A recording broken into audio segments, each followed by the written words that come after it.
Cette vidéo a été tournée depuis un hélicoptère. Dans la nuit du 9 au 10 août, au-dessus de Landiras en Gironde. Sur des centaines de mètres, un implacable mur de feu, des flammes rougeoyantes, semblables à celles des peintres voulant représenter l'enfer. 6000 hectares partis en fumée en moins de 24 heures. On est en lutte face à un monstre, comme une centrale nucléaire qui va se déplacer, un événement nucléaire qui va se déplacer, une force, un champignon, une boule de feu, un monstre d'une immense hauteur, surtout dans sa vitesse de démarrage et de progression. Et tant qu'il aura à manger à la hauteur de ses ambitions, le feu va paraître gigantesque, voire avec des flammes au-delà de 40-50 mètres devant le sapeur-pompier. Le lendemain après-midi, quand nous arrivons sur place, le mur ardent est toujours là. Il est 16 h, il fait quasiment nuit en plein jour. Le soleil semble presque éteint, étouffé par les cendres. La route est dangereuse, le feu peut tourner à tout moment. Nous approchons, accompagnés d'une équipe de pompiers. Dans la fournaise, la lutte est incessante, au sol comme dans les airs. Un avion Dash largue 10 tonnes de retardant. Vous voyez, il ne largue pas sur les flammes. Là, l'idée, c'est de larguer devant les flammes en fait, pour empêcher leur propagation. Voilà. Donc là, effectivement, le feu avance très vite. On ne va pas pouvoir rester longtemps à l'endroit où on se trouve parce que c'est dangereux. Vous voyez, il y a une parcelle de pin de 25 ans là-bas où le feu est parti en cime. Là, on est vraiment dans des conditions extrêmes. Sur cet incendie, là, il y a 1000 sapeurs-pompiers qui se relaient là, jour et nuit. Là, à l'heure actuelle, sur le secteur sur lequel nous sommes, il y a plusieurs centaines de sapeurs-pompiers là qui sont mobilisés justement pour protéger le bourg de Belin-Belie. Le village n'est qu'à 500 mètres du brasier. Le bourg est désert, les volets clos, les habitants ont tous été évacués. Le calme est juste entrecoupé des vrombissements incessants des canadaires.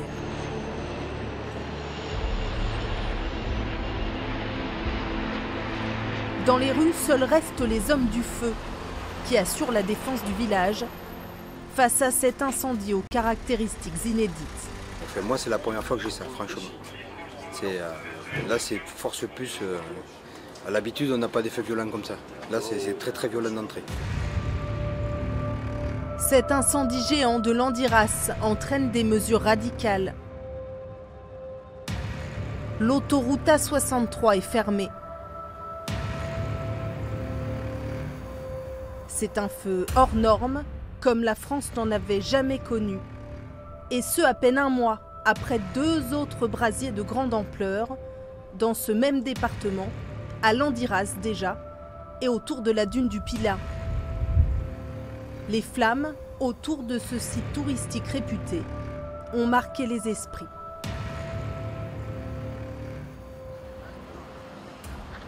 Face à ce monstre de flammes, une organisation minutieuse est impérative. En ce milieu du mois d'août, les pompiers ont installé le centre de crise sur le parking du complexe sportif. C'est ici que 3 fois par jour, le commandant des opérations réunit les nombreuses équipes. Allez, on fait un point les gars, comme ça après on retourne sur les secteurs. En superficie, l'incendie fait quasiment la taille de Paris. Il a donc été divisé en secteurs. On va commencer par le PC1. David.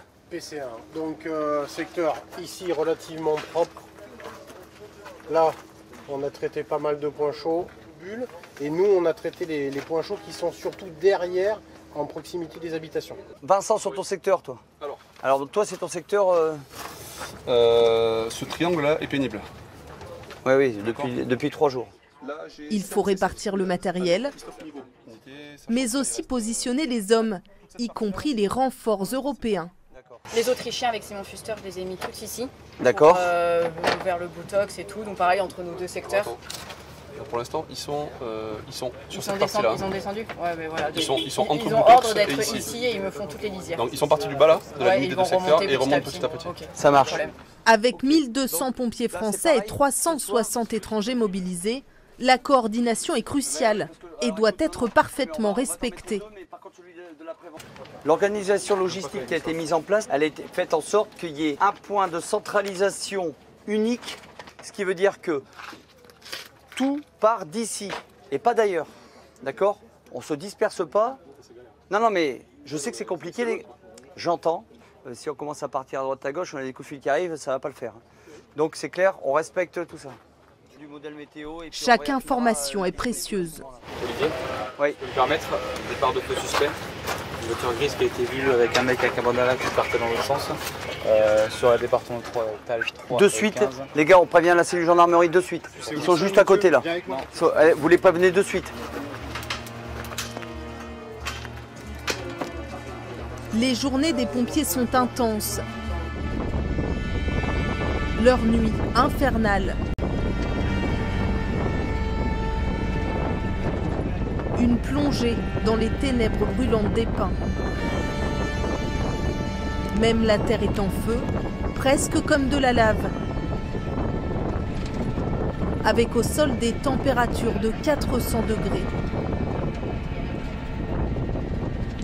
Dans cette obscurité, aucun soutien aérien n'est possible. Il faut plonger au cœur de l'incendie.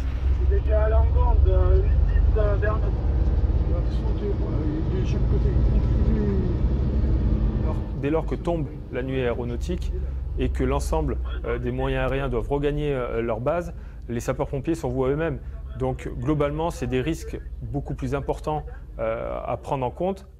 Et l'étendue de l'événement, c'est considérable. C'est comme si on travaillait en tant qu'une fourmi sur un stade de foot. Avancer au plus près, en camion, pour arroser. Puis quand les chemins deviennent trop étroits, poursuivre la lutte à pied, à hauteur d'homme. Le tuyau est lourd. Il faut être deux pour le tenir.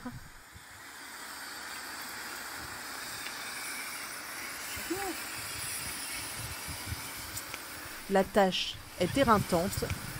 Ils se dirigent uniquement grâce aux lampes de leur casque et à la voix.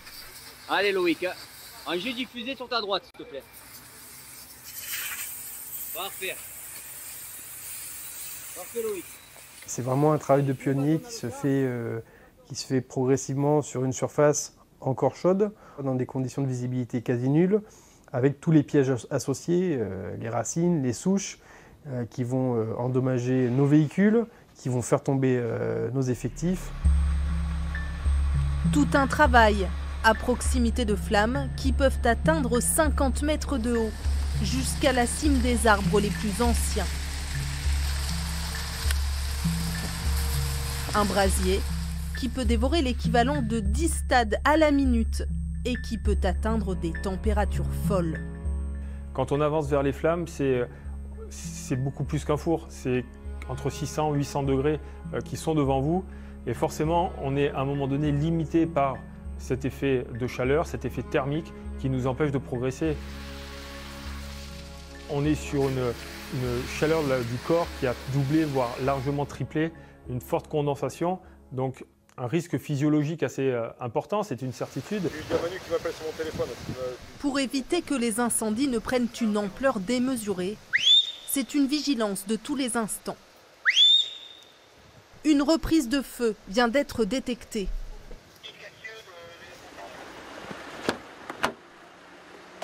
Alex fonce. Il est pompier volontaire. Son métier, d'ordinaire, c'est ingénieur commercial. Il a été mis en disponibilité par son entreprise. C'est le guetteur, du haut de sa tour, qui a repéré des flammes tout près d'une habitation. L'urgence, il y a une maison d'habitation qui est juste là.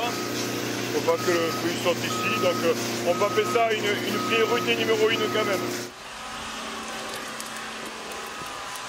Juste à côté, l'équipe de pompiers volontaires repère une autre reprise de feu. Il peut y avoir des brindilles qui peuvent partir et faire des sautes, on appelle ça des sautes. Donc on va le canaliser tout de suite, on est dans le brûlé entre parenthèses. Voilà, donc Ça peut aller vite?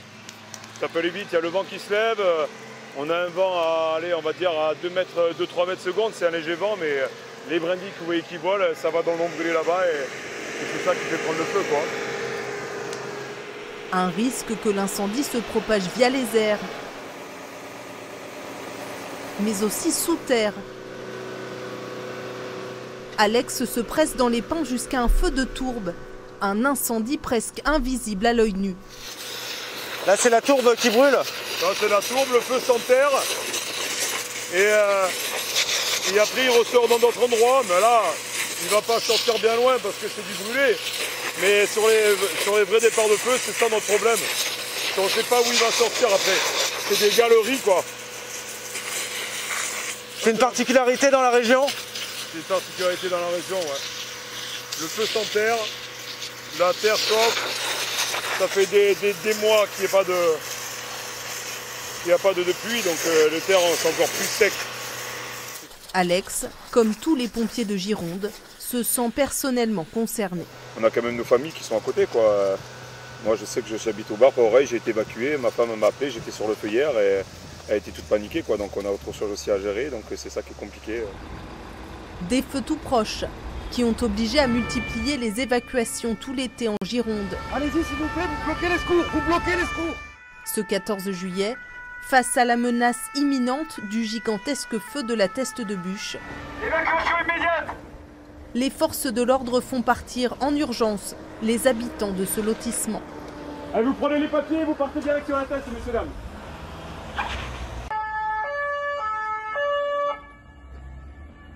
Évacuez la zone! Évacuez la zone, direction la Teste! Évacuation immédiate! Même scène déchirante, quelques jours plus tard à Landiras. Madame, la gendarmerie, on est avec monsieur le maire. Oui, bonjour monsieur. On vient pour évacuer. Non, non, non, non, moi je pars pas de chez moi. Madame, s'il vous plaît. Ah, monsieur, bon, je voulais vous dire, on ne peut pas vous obliger à partir. Alors je vous explique. Ce soir, le vent va tourner. D'accord. 60 km/h de rafale. Ouais. Ces habitants s'engageront finalement à quitter cette maison. C'est vous qui voyez, c'est votre responsabilité, monsieur. Au total, plus de 45 000 personnes ont été évacuées.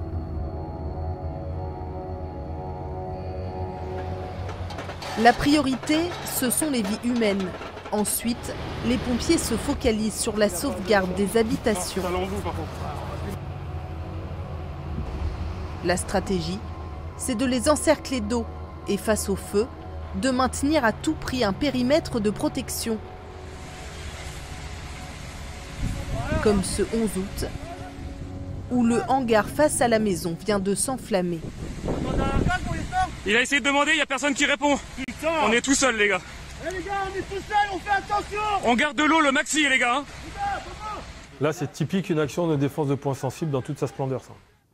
On positionne les engins à proximité de la maison. Les sapeurs-pompiers posent les tuyaux au sol, mettent sous pression les tuyaux, et dès que le feu arrive, on ouvre les lances. On va ouvrir simultanément de manière à littéralement mettre une claque au feu et le détourner vers une autre partie boisée. Voilà, c'est vraiment une action coup de poing qui permet non pas d'éteindre le feu, mais le détourner de son axe de propagation et surtout bien évidemment de protéger ces maisons. Mission accomplie, la maison sera sauvée. Mais parfois il faut savoir renoncer à affronter les flammes et les laisser momentanément gagner. C'est le cas sur ces images de vidéosurveillance du 18 juillet dans ce camping situé aux abords de la dune du Pilat. Les pompiers coupent l'eau, roulent leurs tuyaux et remontent dans leur camion. Cette fois, l'incendie l'emporte. Un crève-cœur pour les pompiers et pour le propriétaire des lieux qui filme lui-même à son retour son camping calciné. Là, c'est la maison. Il n'y a plus rien dans la maison. Là. C'est pas possible.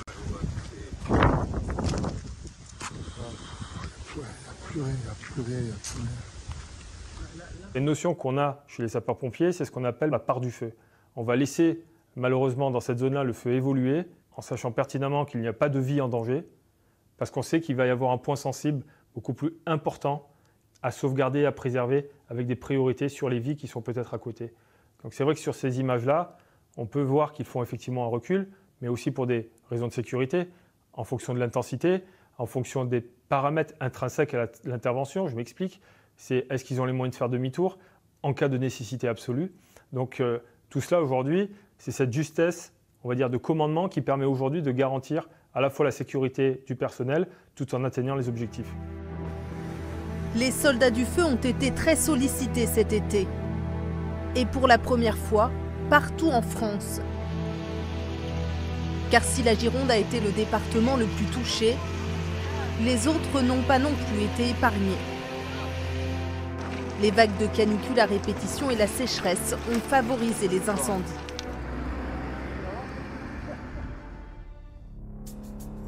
Près de Perpignan, fin juin, plusieurs départs de feu emportent 1000 hectares en quelques heures. Dans l'Hérault, un double incendie ravage le plateau d'Aumelas. Les conducteurs filment les flammes et les opérations de secours tout près de la route.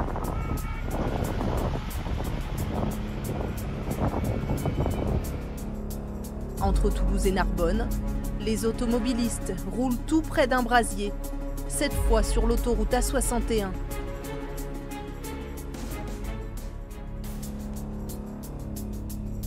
Une simple étincelle peut suffire à embraser les champs asséchés. Abaisse, va à gauche, Julien, à gauche, t'inquiète pas. Comme ici dans l'Oise, où un agriculteur tente de circonscrire un début de feu en moissonnant les céréales desséchées. Repars comme ça.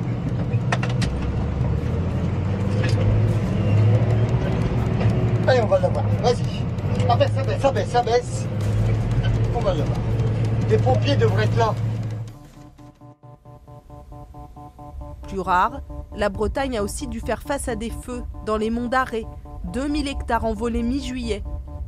L'emblématique chapelle a été sauvée de justesse. Par rapport à la Gironde, peut-être que c'est minime pour nous par rapport à d'autres personnes, quoi. C'est terrible ce qui se passe là-bas. Je pense beaucoup à eux parce que maintenant je sais ce que c'est. Même le Jura a été impacté. 4 Canadair, 2 hélicoptères bombardiers d'eau et des avions Dash sont intervenus, du jamais vu dans l'est de la France. Aujourd'hui, nous avons eu affaire à des événements multisites. D'habitude, ça reste concentré à un département, voire 2 départements ou la région sud. Là, aujourd'hui, c'était toute la France qui était concernée par l'ensemble des incendies de forêt. Ce n'était plus uniquement un déplacement des sapeurs-pompiers du nord vers le sud, c'était aujourd'hui des déplacements à la fois de l'est vers l'ouest, de l'ouest vers l'est, avec des facteurs de transit qui ont rajouté de la fatigue aux sapeurs-pompiers. Agir partout et surtout le plus rapidement possible. Allez, c'est bon pour toi? C'est bon pour moi? Allez, on y va. À chaque départ de feu, la même course contre la montre pour les pompiers de Perpignan. On remplit de l'eau? Ouais, un petit peu. Allez. En moins de 7 minutes, le lieutenant Thierry Martin et son pilote sont prêts à décoller. Le temps de charger 1000 litres d'eau à bord de leur hélicoptère. Bonjour, Moran 66, j'écoute. Moi, je reviens de décoller de P Sud pour une reconnaissance de fumée sur secteur de Mias. Monsieur, QNH 1013, rappel en sortie, Moran 66. De la fumée vient d'être aperçue tout près d'une zone d'habitation. Il faut s'y rendre au plus vite, car le moindre départ de feu pourrait dégénérer. Dans le département des Pyrénées-Orientales, le mois de juillet a été le plus sec jamais enregistré. Chaque jour, 6 départs de feu sont signalés. Alors les pompiers du département ont loué cet hélicoptère spécialement équipé pour faire face à la menace.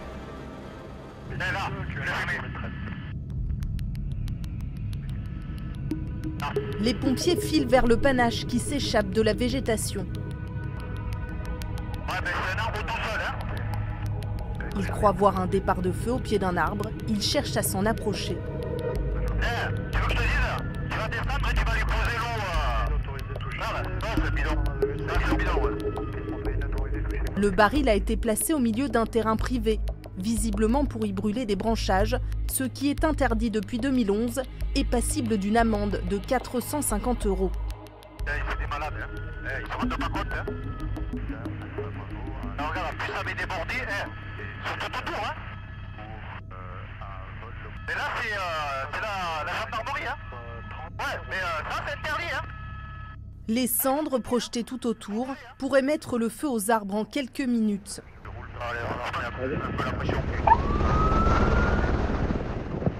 Pour pousser le propriétaire à réagir, les pompiers vont faire résonner cette sirène assourdissante.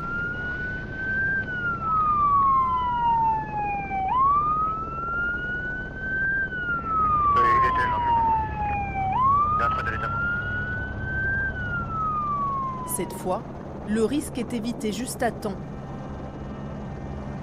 La quasi-totalité des feux est d'origine humaine.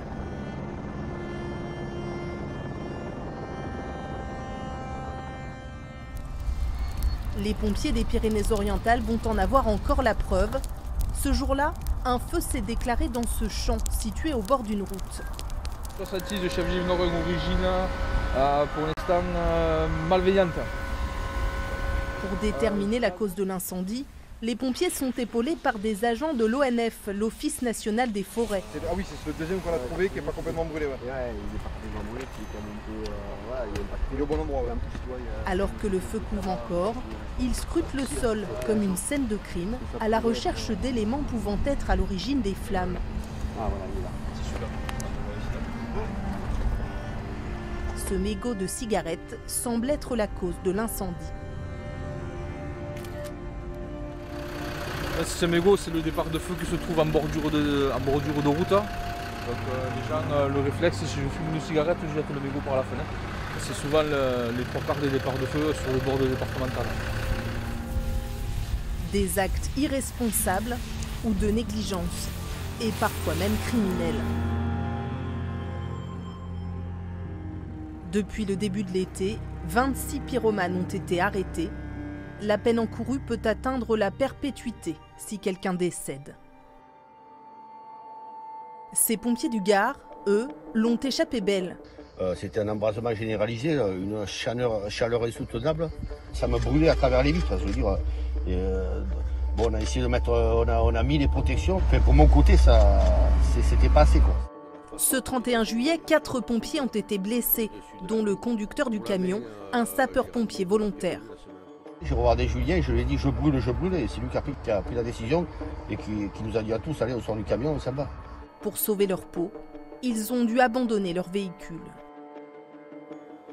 En quelques semaines, cet été, rien qu'en Gironde, plus de 40 camions ont été dévorés par les flammes. Comme ce camion-citerne d'une valeur de 200 000 €, dont il ne reste plus que cette carcasse carbonisée. Il y a 2 ans, ces pompiers de Martigues ont eux aussi failli abandonner leur véhicule. Ils ne peuvent pas quitter le canon. Eh bien, il y est. Non, il n'y est pas. Oh, les gars, vous sortez de votre protection. Allez, sors. Sors, Kiki. Sors. Je ne peux pas sortir. Pourquoi? Autoprotection, les gars. De justesse, ils s'en sont sortis indemnes, grâce à une technique bien rodée. Allez, trace. L'ensemble du groupe, vous êtes bon? Cette équipe de Perpignan s'entraîne régulièrement à la mettre en pratique.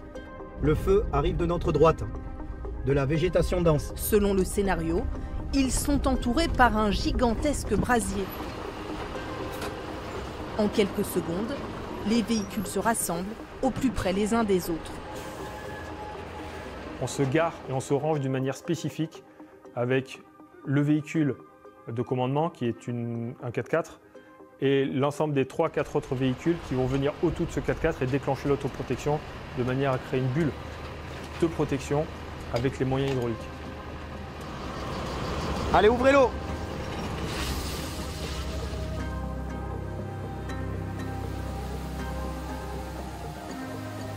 À l'intérieur du véhicule, vous avez ce qu'on appelle le système Antares de liaison qui permet sur un bouton d'urgence de signaler et de géolocaliser où se trouve le véhicule et les véhicules en difficulté pour permettre justement de garantir une bonne géolocalisation.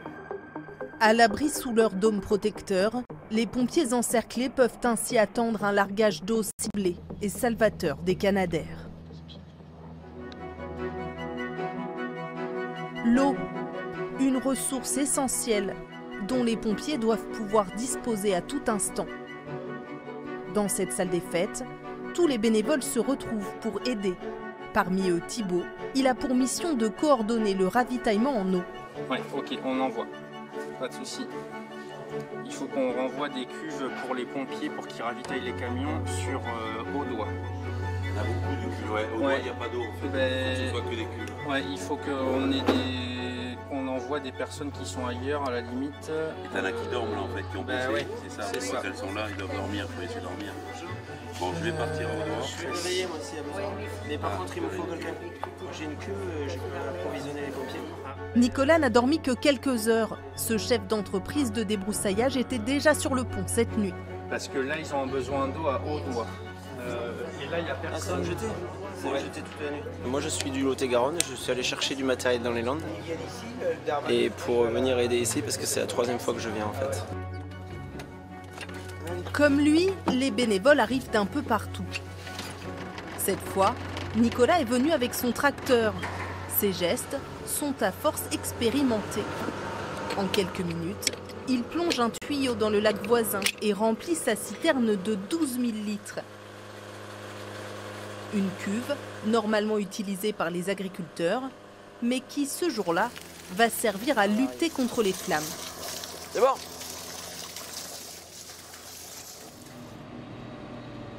Le brasier est à 7 km. Il est actif depuis plusieurs jours et ne cesse de grandir. C'est très très important de participer à notre façon à ce désastre, quoi, tout simplement. Parce que quand on voit ces paysages-là, ça fait mal au cœur. Nicolas va s'approcher le plus possible. Ici, on a un carrefour stratégique où le feu est de chaque côté, là. Donc l'idée, c'est d'éviter aux pompiers ce qu'on vient de faire en termes de route, c'est de leur éviter ceci. Et donc ils viennent directement se charger à la tonne du temps, et on sait que le temps est précieux là. Déjà, les premiers camions de pompiers arrivent au point de ravitaillement. Vas-y, viens encore. Là, c'est bon.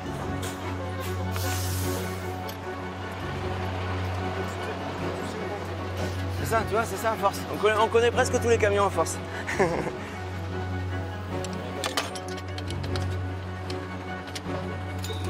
Un tel camion-citerne peut contenir 4000 litres d'eau. Ce jour-là, Nicolas a fait 4 allers-retours au lac. Il a pu ravitailler une vingtaine de véhicules. C'est bon pour toi? Allez, gaz.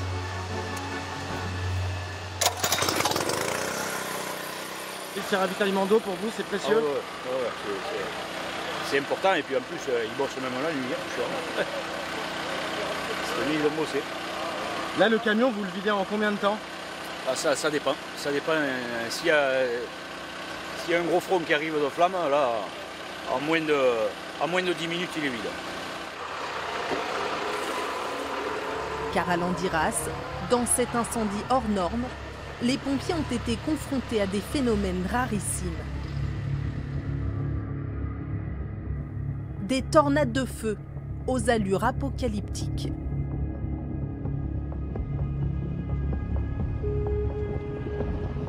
Comme ici, où la colonne de feu prend une direction imprévisible. À l'intérieur, la température peut atteindre 2000 degrés.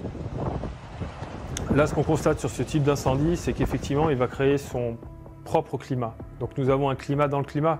On a évoqué les tornades de feu, on a évoqué la formation de nuages pyrocumulonimbus qui vont forcément apporter deux choses. Déjà, les flamèches incandescentes qui vont circuler à l'intérieur du nuage, plus ce panache électrique qui va circuler. Donc même si vous n'avez pas l'impression que le feu a avancé, vous vous retournez et derrière vous avez un autre départ de feu du fait justement de ce rayonnement et de ce saut de feu.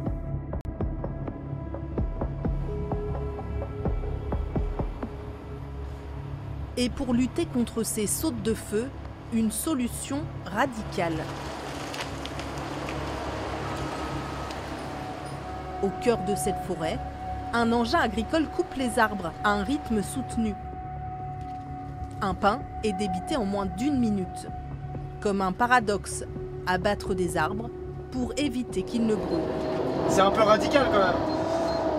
Oui, c'est radical, mais c'est ce qu'il faut, sinon on peut perdre encore plus d'hectares de forêt. Donc on est obligé, il n'y a pas le choix, on est obligé d'élargir le maximum pour éviter que le feu saute d'une piste à l'autre, pour essayer de stopper le feu, parce que sinon si on laisse les pins au bord, eh ben, le feu va aller jusqu'au bord et il va sauter et il va continuer sa course.